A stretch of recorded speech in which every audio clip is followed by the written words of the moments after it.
Hello students, welcome to the Gyan Adda. तो आज हम अकाउंटिंग इक्वेशन समझेंगे, जिसके लिए पहले हमें बैलेंस शीट को फॉर्मेट को थोड़ा सा समझना पड़ेगा। तो बैलेंस शीट में जो हमारे लेफ़्ट साइड होती है वो होती है कैपिटल प्लस लाइबिलिटीज़, और हमारे राइट साइड पे होती है एसेट्स।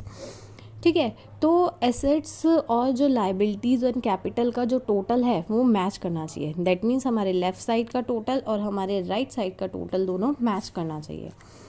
और जो एसेट्स हमने एक फर्म में लगाई गई होती हैं, वो सारी की सारी फर्म में जो इन्वेस्टमेंट किया गया होता है वो थ्रू किसके होता है, या तो कैपिटल के थ्रू होता है या फिर हमने जो लोन लिया है, फंड लिया है, उसके थ्रू होता है। तो यहाँ देखो, हमने टोटल इन्वेस्टमेंट की हुई है 1 लाख रुपीज़ की। Cash, bank, stock, furniture, machinery, building, कुछ कैश हमारे पास था। बाकी ये जितनी भी इसमें इन्वेस्टमेंट हुई है वो कहाँ से हुई है, या तो प्रॉपराइटर लेके प्रॉपराइटर कैश लेके आया था ना, तो कैपिटल उसने लगाई। सबसे पहले तो बिज़नेस स्टार्ट किया, उसने कैपिटल इन्वेस्टमेंट किया 60,000 का, तो उसने इन्वेस्टमेंट किया। बाकी उस जो हमारी लाइबिलिटीज थी, उसने लोन लिया या क्रेडिटर्स थे उसके, ठीक है, उसने उधार में सामान परचेज किया था। तो जो उसने ये टोटल इन्वेस्टमेंट किया है, स्टॉक हो, फर्नीचर हो, मशीनरी में हो, आउट ऑफ 3 पार्ट से किया है। एक तो कैपिटल प्लस लाइबिलिटीज़ के 2 पार्ट से, टोटल 1 लाख का। ये टोटल 1 लाख इन्वेस्टमेंट से उसने टोटल 1 लाख की एसेट्स परचेज़ किया है। तो इसके थ्रू हमारा डेबिट और क्रेडिट टोटल मैच कर गया। यानी जो एसेट्स को परचेज़ किया गया होता है वो किसी ना किसी फॉर्म में लाइबिलिटीज़ प्लस कैपिटल से मिलके ही बनता है। इसलिए हमारी जो अकाउंटिंग इक्वेशन है वो ये कहती है कि capital plus liabilities is equals to assets. अभी हम उसको पढ़ रहे हैं, liabilities plus assets is equal to liabilities plus capital. ठीक है, यही हमारी क्या कहती है, अकाउंटिंग इक्वेशन। अकाउंटिंग इक्वेशन का यही मतलब होता है। जैसे कि हम एक एग्जांपल के थ्रू से समझते हैं। गोपाल है, गोपाल ने बिज़नेस स्टार्ट किया है। कितने रुपए से? 75,000 रुपीज़ वो बिज़नेस में लेके आया है एज अ कैपिटल। ठीक है, तो कैपिटल लेके आया है वो, तो इससे क्या होगा, हमारी ये फॉर्मूले के थ्रू ही पूरे की पूरी अकाउंटिंग इक्वेशन चलेगी। तो हमें समझना है, क्योंकि हमने समझा था बैलेंस शीट में जो एसेट्स का टोटल आया वो किसके थ्रू आया, लाइबिलिटीज़ प्लस कैपिटल के टोटल से। तो जो 75,000 रुपीज़ कैपिटल इन्वेस्टमेंट किया है वो कैसे, कैश लेके आया ना वो। कैश, एक तो कैश बढ़ गया जब, क्योंकि वो कैश से उसने बिज़नेस स्टार्ट किया, कैश बिज़नेस में आ गया और उसकी कैपिटल बिज़नेस में लग गई। ठीक है ना, तो दोनों चीज़ें प्लस पे आ गई हमारी। अब सेकेंड एग्जाम्पल हम डिस्कस कर रहे हैं। गोपाल ने फर्नीचर परचेज़ किया 5,000 रुपीज़ का। ठीक है, अब फर्नीचर परचेज़ किया, फिर से इस वाले फॉर्मेट में आ जाओ। इस वाले फॉर्मेट में ऊपर वाली इक्वेशन को पहले नीचे लेके आओ। 75,000 यहाँ का टोटल आ रहा है प्लस 75,000 यहाँ का टोटल आ रहा है। अब जब उसने फर्नीचर परचेज़ किया तो एक हमारी जो है एसेट्स और बन गई हमारी, कौन सी, फर्नीचर आ गया बिजनेस में। लेकिन फर्नीचर उसने लिखा है ना कैश में ख़रीदा। जब कैश में कुछ खरीद के लाओगे तो तुम्हारे पास से तो कैश चला जाएगा ना, तो 50,000 रुपीज़ कैश में से माइनस कर दो। 50,000 रुपये यहाँ से माइनस हो गए, तो कितना बैलेंस बचा इसका, 25,000 रुपीज़। और फर्नीचर एक नई एसेट्स हमारी क्रिएट हो गई 50,000 रुपये की। तो यहाँ का टोटल कितना हो गया, 75,000। और यहाँ कोई ट्रांजेक्शन नहीं हुई, यहाँ 75,000 एज इट इज़ ही खड़े थे। तो डेबिट और क्रेडिट मैच हो गया, यानी हमारी लाइबिलिटी साइड और assets, capital plus liabilities is equals to assets match हो गई। अब हम फिर से एक नए एग्जाम्पल की ओर चलते हैं। हम गोपाल ने गुड्स परचेज़ किया है, कैश में किया है। हमारी ऊपर बैलेंस क्या आ रहा था इक्वेशन का, 25,000 प्लस 50,000। ठीक है, और लाइबिलिटीज़ का टोटल कितना आ रहा था, 75,000। अब उसने जब गुड्स कैश में परचेज़ किया है, गुड्स आया यानी स्टॉक बढ़ा होगा उसका। स्टॉक का हमने मीनिंग समझा था ना, स्टॉक इन्वेंट्री, जो हमने गुड्स एंड सर्विसेज परचेज़ किए जो लास्ट टाइम पे हमारी रह जाते हैं गुड्स, वही स्टॉक होता है ना। तो वो स्टॉक हमारे पास रह गया, वो स्टॉक हमारे पास है।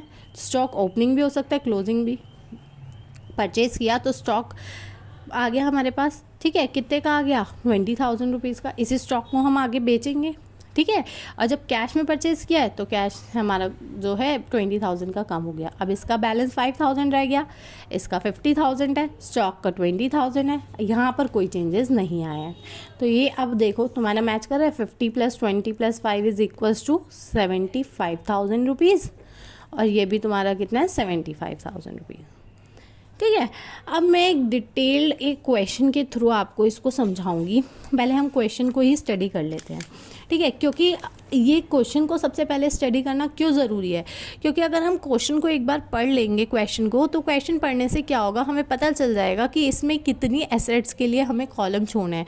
क्योंकि हम एक खींच दिया, अब हमने एक लाइन ड्रॉ कर दी, तो उसके बाद ये नहीं है ना कि हम आगे कैपिटल प्लस लायबिलिटीज़ लिख दें। हो सकता है नेक्स्ट वाले जो उसने टर्म बोली है उसमें हो सकता है एक नई एसेट्स ऐड होनी हो या एक नई लायबिलिटी ऐड होनी हो, तो हम उसके लिए स्पेस छोड़ के चलेंगे।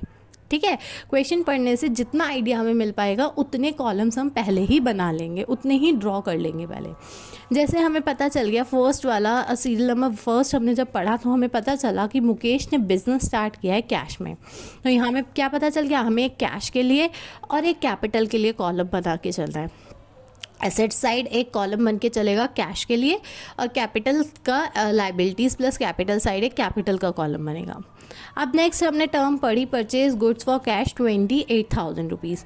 जब उसने 28,000 में गुड्स परचेज़ किया तो वही स्टॉक आ गया एक तो, और कैश में से कम हो जाएगा, यानी हमें एक स्टॉक का कॉलम और ऐड करना पड़ेगा। अब हमने गुड्स परचेज़ किया क्रेडिट पे।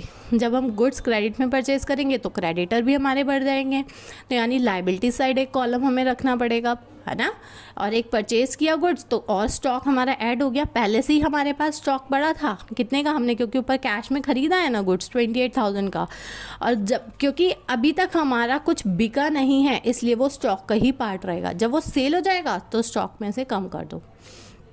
तो 20,000 रुपीज़ क्रेडिट में, तो क्रेडिट साइड का एक नया कॉलम हो गया, स्टॉक में ऐड हो जाएगा बस। अब हमने फर्नीचर परचेज़ के लिए, अब हमें पता चल गया एक एसेट्स का कॉलम और बनेगा, किसका, फर्नीचर का। कैश का तो पहले से ही है।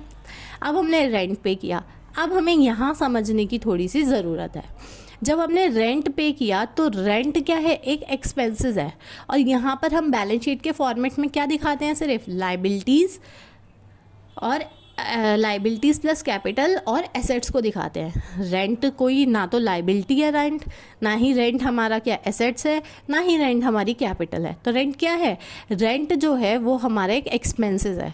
तो जो भी एक्सपेंसेस हम करेंगे, हम ये आगे जाके हम जब balance sheet trading and P&L को डिटेल में डिस्कस करेंगे ना, तब हम देखेंगे कि जो हमारा नेट प्रॉफिट निकल के आता है बिजनेस का, वो हम कैपिटल में जाके ट्रांसफ़र करते हैं। और नेट प्रॉफिट आता कैसे है, जब हम इनकम में से एक्सपेंसेस को माइनस कर देते हैं, टोटल रेवेन्यू में से टोटल एक्सपेंस माइनस करते हैं, तो वो नेट प्रॉफिट वहाँ जाता है।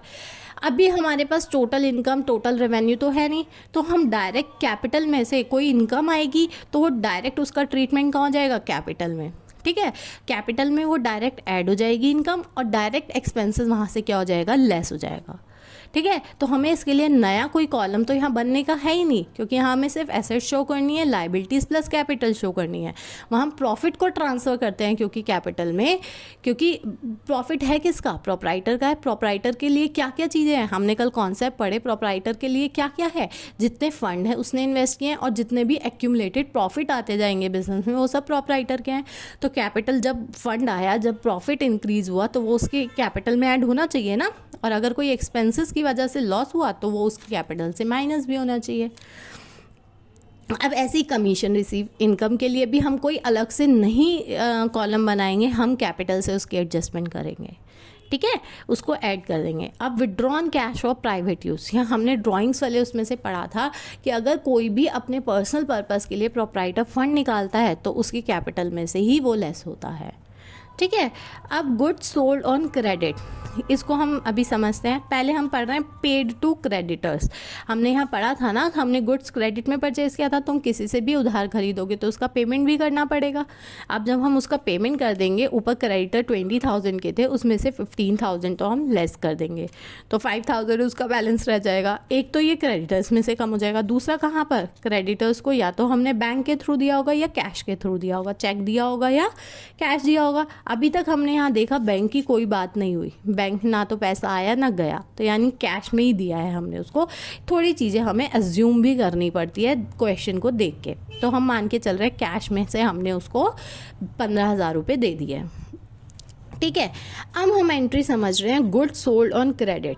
जिसका कॉस्ट प्राइस कितना है 30,000, 40,000 रुपीज़ में हमने उसको सेल कर दिया है, क्रेडिट में सेल किया। सबसे पहली बात तो जब हम गुड्स क्रेडिट में सेल करते हैं तो हमारे डेटर्स बन जाते हैं। हमने पढ़ा था ना, जब गुड्स पेमेंट ड्यू रहती है कोई सेल किए हुए सामान की तो उसको बोलते हैं डेटर्स। अगर किसी से हमने गुड्स सेल किया है ऑन क्रेडिट यानी उधार में दिया है तो जब तक वहाँ से पेमेंट नहीं आती उन्हें हम क्या कहते हैं, डेटर्स कहते हैं। ठीक है, तो ये डेटर्स हैं हमारे, उन्हें 40,000 रुपीज़ में हमने गुड सेल किया तो डेटर्स का एक अकाउंट खोलना पड़ेगा हमें एसेट्स की साइड। एसेट्स में ही आता है, वो हमारी एक करंट एसेट्स होती है, 40,000 रुपीज़ आ जाएंगे। ठीक है, और क्रेडिट में सेल किए हैं हमने उन्हें। ठीक है, तो कॉस्ट प्राइस है उसका 30,000 रुपीज़। ठीक है, 30,000 रुपीज़ उसका कॉस्ट प्राइस है, तो स्टॉक में से कॉस्ट कितनी कम होएगी, 30,000 की, क्योंकि 40 ज़रूरी नहीं है ना, तुम हो सकता है तुम्हारी दुकान पे कोई कस्टमर आया, तुम्हें लग रहा है कि ये मैं प्रॉफिट पे इसको सेल कर सकता हूँ, कोई चीज़ मेरी आई 1,000 रुपये की है, हो सकता है तुम उसे बिल्कुल उस कॉस्ट पे ना देके थोड़े से ज़्यादा पैसों में दोगे। तो तुम जब अपना कॉस्ट कम करोगे अपने पास से तो तुम यही कहोगे ना, मेरा 1,000 का आया था, 1,200 का बिक गया, 1,000 रुपये तो मेरे वो कवर हो गए जितने में ख़रीदा था, और बाकी 200 रुपये मुझे प्रॉफिट हुआ, यही बोलोगे ना आप। तो यही हुआ, 40,000 में उसने सेल किया था, वो कितने का, 30,000। तो वो अपने पास स्टॉक में जो कम करेगा, क्योंकि सेल किया है तो स्टॉक तो कम हुआ होगा ना। जब यहाँ खरीदने पे स्टॉक बढ़ा था तो सेल करने पे स्टॉक कम हुआ, कितने का, वो पूरा 40,000 का नहीं कम हुआ, 30,000 का कम हुआ, क्योंकि उसकी जो कॉस्ट प्राइस थी वो कितनी थी, 30,000। जो 10,000 का जो डिफरेंस है, ये जो 10,000 का डिफरेंस है ना, 10,000 का, ये तो उसका क्या है, प्रॉफिट मार्जिन है। और प्रॉफिट की एडजस्टमेंट कहाँ होती है, कैपिटल में, क्योंकि प्रॉफिट है तो 10,000 कैपिटल में ऐड होगा। अगर ये लॉस होता तो 10,000 माइनस हो जाता, कि कॉस्ट प्राइस उसकी 30,000 है, हो सकता है कि वो गुड्स बहुत पुराना हो गया है, अब वो बिकेगा ही नहीं मार्केट में, इसलिए उसको थोड़ा सा सस्ते में बेचना पड़ा, तो इसलिए उसने क्या किया, इसे 20 में बेच दिया, तो तब उस केस में हम इसको वहाँ मैंशन कर सकते थे 10,000 लॉस में। ठीक है, तो अब मैं इसके पूरे फॉर्मेट के थ्रू आपको इसे समझाती हूँ। ठीक है, इसका फॉर्मेट ये है, हमने जैसे जैसे हमने पूरा इसलिए पढ़ा ताकि हमें कॉलम्स का आइडिया होगा, कैश का, स्टॉक का, फर्नीचर का, डेटर्स का। ठीक है, यहाँ पर क्रेडिटर्स और कैपिटल। तो सबसे पहली एंट्री जब उसने बिज़नेस स्टार्ट किया, ठीक है, 80,000 रुपीज़ में, तो यहाँ पर ऐड हुआ, और कहाँ पर गया, ये कैपिटल में ऐड हो गया 80,000। अब उसने क्या किया है, गुड्स परचेज किया है कैश में, तो 80,000 ये 28,000 रुपीज़ कैश से माइनस हो गए, और स्टॉक 28,000 से बढ़ गया। ठीक है, यहाँ कोई एडजस्टमेंट नहीं हुई, यहाँ कोई एडजस्टमेंट नहीं हुई। ठीक है, न्यू इक्वेशन क्या बनी थी, और हर बार तुम्हें टोटल करते जाना है। ठीक है, ताकि न्यू इक्वेशन तुम्हें पता चलती जाए। अब तुम्हारी न्यू इक्वेशन, इसमें से माइनस किया 52,000 प्लस 28,000, और यहाँ कोई एडजस्टमेंट नहीं हुई। अब फिर से, अब हमने क्या किया है, गुड्स को क्रेडिट में परचेज़ किया है। क्रेडिट में परचेज़ करेंगे तो क्या होगा, एक तो क्रेडिटर्स आ जाएंगे, तो सबसे पहले क्रेडिटर्स के साइड 20,000 रुपये डाल दो, प्लस में डालो। जब भी कोई चीज़ तुम्हारी ऐड हो रही है उस चीज़ में, लाइबिलिटीज़ बढ़ रही है ना, क्रेडिटर का अकाउंट खुलने से क्या हो रहा है, लाइबिलिटीज़ बढ़ रही हैं तुम्हारी। अगर लाइबिलिटीज़ कम कैसे होगी, जब क्रेडिटर्स का तुम पेमेंट कर दोगे। अभी तो क्रेडिटर्स तुम्हारे क्रिएट हो रहे हैं ना, बन रहे हैं, क्रेडिटर बन रहे हैं तुम्हारे, तो ऐड करेंगे। जब भी कोई एसेट्स क्रिएट होगी तो वो ऐड होएगी, एसेट्स पेमेंट करेंगे एसेट्स का, या एसेट डिक्रीज़ होगी तो वो माइनस होगी। इसी तरीके से लाइबिलिटीज़ जब हमारी क्रिएट होंगी तो वो ऐड होगी, और लाइबिलिटीज़ का पेमेंट कर देंगे तो वो माइनस हो जाएगी। अब हमने क्या किया है, फर्नीचर परचेज़ किया है कैश में 6,000 रुपीज़ का, तो कैश में से 6,000 चल जाएगा, और एक नया अकाउंट एसेट्स क्रिएट हो गई हमारी 6,000 की। हमने रेंट पे किया 2,000 का, तो कैश में से 2,000 माइनस हो गए, और कैपिटल में से इसकी एडजस्टमेंट हो जाएगी, क्योंकि एक्सपेंस है तो 2,000 यहाँ लेस हो जाएगा।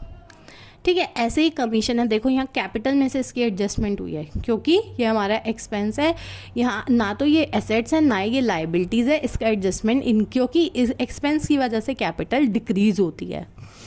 ठीक है, अब ऐसे ही जब कमीशन आया तो इनकम की वजह से हमारी कैपिटल इंक्रीज़ होगी, तो वो इंक्रीज़ में डाल दिया यहाँ पर, और सब में कोई एडजस्टमेंट नहीं है। तो आप प्लीज़ यहाँ 0 अगर लिखते जाएंगे तो आपको न्यू इक्वेशन बनाने में थोड़ा सा फ़ायदा मिलेगा।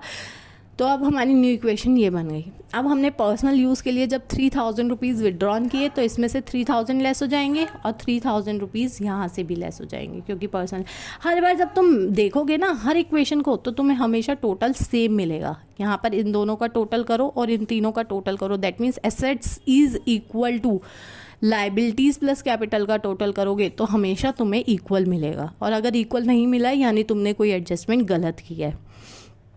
गुड्स क्रेडिट में सेल किए हैं हमने, तो सबसे पहले डेटर्स क्रिएट हुए कितने के 40,000, क्योंकि तुम्हें डेटर्स से तो पूरा पैसा लेना है। तुमने 30 की चीज़, आज तुमने किसी को 100 रुपये की चीज़ अगर 150 रुपये में दी है तो तुम्हें तो वो पूरे 150 रुपीज़ ही दे के जाएगा ना, वो तो तुम्हें पूरे 150 दे के जाएगा। तुमने 100 की चीज़ को 150 में बेचा है तो तुम्हें 50 रुपीज़ का फ़ायदा हुआ है। तो ऐसे ही हमने 30 की चीज़ 40 में बेची है तो हमें 10 का प्रॉफिट हुआ है। वो 10 का प्रॉफिट हम कैपिटल में एडजस्ट कर देंगे, लेकिन हमें उससे पूरे 40,000 ही मिलेंगे जब भी मिलेंगे, और स्टॉक में से हम 30 कम करेंगे। इस इक्वेशन को थोड़ा सा ध्यान से दोबारा समझना। नहीं समझ आया तो आप मेरे से दोबारा पूछ लेना, कमेंट के थ्रू आप मेरे से पूछ लेना। आपको नहीं समझ आया आप मेरे को मेंशन करना कि हमें ये वाला जो है सीरियल नंबर नहीं समझ आया है, ठीक है। And please subscribe my channel. आगे आगे मैं आपको और न्यू थिंग्स इसमें ऐड ऑन करके बताती जाऊंगी, ठीक है। उसके बाद पेड टू क्रेडिटर्स, अब हमने क्रेडिटर्स को पे कर दिया है तो 15,000 यहाँ से माइनस हो जाएगा और 15,000 के क्रेडिटर भी, लाइबिलिटी पे ऑफ हो गई है, कम हो गई है। तो अब लास्ट में जब देखोगे तो इन तीनों का टोटल, चारों का टोटल इज इक्वल्स टू इनका टोटल आएगा, ठीक है। तो ये है हमारी equation. Please do subscribe my channel, like my channel, comment on my channel. Thank you so much.